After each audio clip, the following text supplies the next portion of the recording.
Back at it again. I've got on the Cricut machine there temporarily, as you can see, I've got the two black Longhorns vinyl cut and weeded, and I'm just doing the gold now.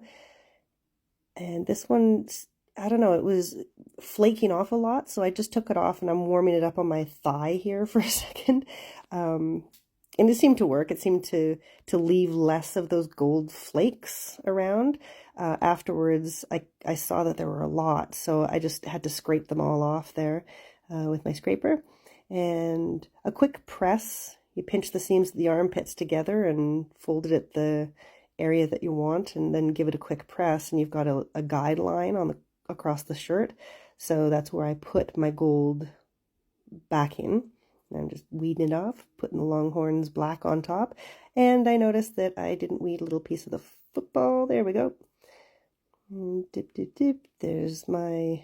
I put it on the middle. There's low, medium, and high settings. So I just put it on the medium. And it seems to work really well. This is the second sort of athletic shirt that I've done. Oh, look at it glitter. I know, video just doesn't do it justice. It's so pretty, though.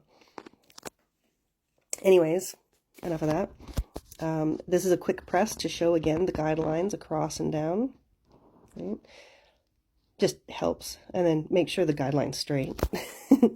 So I laid the bottom of the letters along the guideline. And then weeded the bottom of the football again. Put that on. There you go. So there's one for Dad and one for Son for when they're playing and practicing together. And this is Dad's over top of my hoodie. But looks pretty awesome. I love them. I hope they do.